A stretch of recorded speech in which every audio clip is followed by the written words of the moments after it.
سلام علیکم، کیسے ہیں آپ سب؟ امید ہے کہ آپ سب بخیر ہوں گے۔ جناب، آج ہم جن کا ذکر آپ سے کرنے جا رہے ہیں وہ کوئی اور نہیں بلکہ کوفے کی ایک بہت مشہور شخصیت ہے، اور وہ مشہور شخصیت وہاں پر خورما بیچا کرتے تھے۔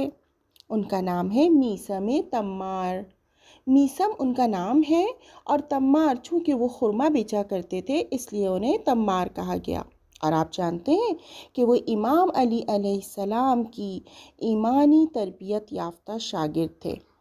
امام علی علیہ السلام کے زمانے میں کوفے میں ایک جگہ خورما بیچا کرتے تھے۔ کام بہت معمولی تھا، کوئی تجارت نہ تھی، لہٰذا آمدنی بھی بہت کم تھی، لیکن دین و ایمان و مذہب کے لحاظ سے بہت اعلیٰ مراتب پر فائز تھے۔ ایک دن امام علی علیہ السلام نے فرمایا، اے میثم، اتنا زیادہ میرے فضائل و مناقب بیان کرتے ہو، میری طرفداری کرتے ہو، تم پر بہت ظلم کریں گے۔ پوچھا، یا علی، بالآخر کیا کریں گے میرے ساتھ؟ کہا، تمہیں سولی پر لٹکا دیا جائے گا۔ کیا جانتے ہو کس جگہ سولی دی جائے گی تمہیں؟ وہ ایک خرمے کا درخت دیکھ رہے ہو، اس کے تنے پر تمہیں لٹکا دیا جائے گا۔ جس دن سے جناب میثم تمار نے یہ خبر امام علی علیہ السلام سے سنی، بس اسی دن سے اس درخت کے تنے کے پاس جا کر ہر روز 2 رکعت نماز ادا کیا کرتے تھے۔ کہا کرتے تھے، اے درخت، کب وہ وقت آئے گا کہ مجھے محبت علی میں تم پر لٹکایا جائے گا، پھانسی دی جائے گی؟ اور جب حضرت میثم تمار بڑھاپے کی منزل میں داخل ہوئے تو حج کرنے کی نیت سے مکہ چلے گئے، حج کے اعمال انجام دیے، اس کے بعد مدینہ تشریف لائے۔ امام علی علیہ السلام کو شہید ہوئے مدت گزر گئی۔ حضرت ام سلمہ کے گھر پہ دق الباب کیا۔ ام سلمہ جو رسول خدا صلی اللہ علیہ وآلہ وسلم کی تیسری بیوی ہیں اور بہت ہی محترم شخصیت کی حامل ہیں۔ حضرت ام سلمہ پوچھتی ہیں، کون ہے؟ جواب دیا، میں میثم۔ اس وقت کہاں ہے میثم؟ اس وقت میثم مدینے میں موجود ہیں۔ ام سلمہ کہتی ہیں، تم میثم تمار کوفی ہو، خرما بیچنے والے؟ جی ام المومنین، میں میثم تمار کوفی ہوں۔ ام سلمہ نے فرمایا، خوشا بحال اے میثم، قسم ہے خدا کی، بہت سی ایسی راتیں گزری ہیں کہ جب میں نے رسول خدا صلی اللہ علیہ وآلہ وسلم اور امام علی علیہ السلام کو تمہارے بارے میں گفتگو کرتے سنا۔ رسول فرمایا کرتے تھے، اے علی، میثم کا خیال رکھنا۔ آخر اتنی تاکید کیوں؟ کیا حضرت میثم ایک امیر آدمی تھے؟ جی نہیں، انتہائی غریب آدمی۔ کیا صاحب قدرت تھے؟ جی نہیں، ظاہراً کوئی قدرت نہ تھی، لیکن ایمان کی طاقت تھی، معنوی مقام حاصل تھا، معنویت سے رشتہ مضبوط تھا۔ عزیزوں، حقیقت صرف وہ نہیں جو آنکھوں کے سامنے ہو، ایک حقیقت یہ بھی ہے جو ظاہری نظروں سے پوشیدہ مگر باطنی طاقت سے مزین ہے، جسے عالم معنویت کہتے ہیں، عالم حقیقت و عالم واقعیت کہا جاتا ہے۔ جناب میثم تمار امام حسین علیہ السلام کے دیدار کے مشتاق ہیں، لہٰذا پوچھتے ہیں، اے ام المومنین، اس وقت امام حسین علیہ السلام کہاں ہیں؟ میں ان سے ملاقات کرنا چاہتا ہوں۔ جناب ام سلمہ فرماتی ہیں کہ وہ اس وقت مدینے میں نہیں، سفر پہ جا چکے ہیں۔ میثم تمار بہت دل گرفتہ ہوئے کہ کیوں ابا عبداللہ کے دیدار سے محروم رہ گئے۔ خرما فروش تھے، آمدنی بھی زیادہ نہ تھی، پیسے اتنے نہ تھے کہ دوبارہ حجاز آ سکیں، جو پیسے جمع کیے اس سے حج ادا کر لیا۔ بس حضرت میثم تمار اس دل گرفتگی کے ساتھ کوفہ واپس آ جاتے ہیں۔ ابھی شہر میں داخل ہی ہوئے تھے کہ ظالم حاکم شہر کے سپاہی آئے اور جناب میثم کو گرفتار کر لیا گیا۔ عبید اللہ ابن زیاد کے پاس دارالامارہ لے گئے۔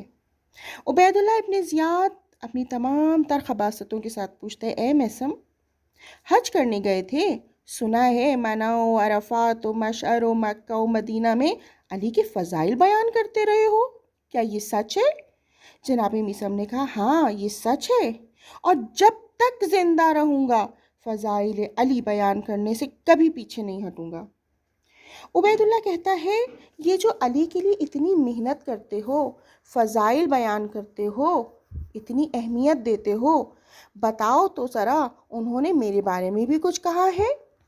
جناب میثم جواب دیتے ہیں، ہاں، امام حق نے مجھ سے فرمایا تھا کہ عبید اللہ ابن زیاد یعنی تم مجھے پھانسی کے تختے پر لٹکاؤ گے۔ عبید اللہ کہتا ہے، کیا یہ بات مجھ سے ہی متعلق تھی؟ کہا ہاں۔ عبید اللہ کہتا ہے، اور کیا کہا میرے بارے میں؟ جناب میثم تمار نے فرمایا، میری زبان حلق سے کھینچ لی جائے گی اور کاٹ دی جائے گی۔ عبید اللہ کہتا ہے، علی نے ایسا کہا؟ میں اسے جھوٹا ثابت کر کے دکھاؤں گا، نہ تمہاری زبان کھینچوں گا اور نہ تمہیں دار پہ لٹکاؤں گا۔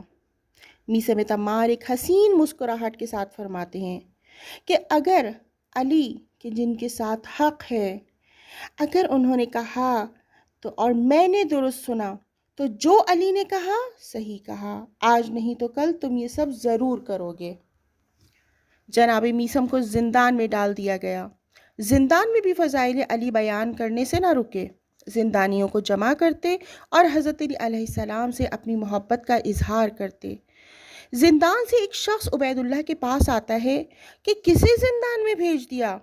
یہ تو زندانیوں کو بھی علی کا عاشق و شیعہ بنا رہا ہے۔ دوبارہ بلایا گیا، دریافت کیا گیا، کیا یہ صحیح ہے کہ تم وہاں بھی فضائل علی بیان کرنے سے نہ رکے؟ جناب میثم نے جواب دیا، کہا تھا نا، جب تک زندہ ہوں علی کے فضائل بیان کرنے سے نہ رکوں گا۔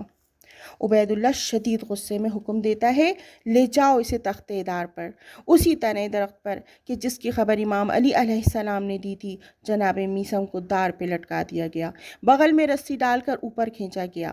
یہ ایک سزا تھی کہ 3 یا 4 دن تک اسی طرح لٹکا دیا جاتا تاکہ انسان بھوک اور پیاس کی شدت سے مر جائے۔ جناب میثم سب سے اوپر لٹکا دیے گئے۔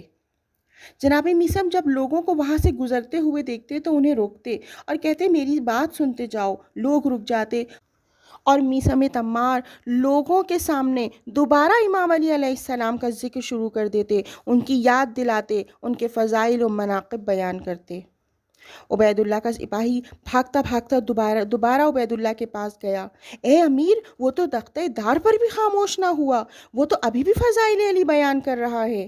عبید اللہ غصے سے پاگل ہو جاتا ہے، حکم دیتا ہے، اتارو نیچے اور حلق سے زبان کھینچ لو۔ جناب میثم کو نیچے اتارا گیا، زبان حلق سے کھینچ لی گئی، دوبارہ دار پر لٹکا دیا گیا۔ 3 دن تک دار پر لٹکے رہے۔ چوتھے دن ایک نیزہ مارا گیا، ناک سے خون بہا اور محاسن کو رنگین کر گیا، اور جناب میثم نے تختے دار پر اپنی جان خدا کے سپرد کر دی۔ ظالموں نے بدن پاک کو کوفے کے کوچوں اور گلیوں میں ڈال دیا۔ کچھ شیعہ جمع ہوتے ہیں اور ان کے کفن و دفن کا انتظام کرتے ہیں۔ یہ ہے عاشقان امام علی علیہ السلام کی زندگی، کہ انہیں معلوم تھا کہ ان کے ساتھ کیا کیا جائے گا، لیکن انہوں نے کبھی بھی حق کو بیان کرنے سے اپنے آپ کو نہ روکا۔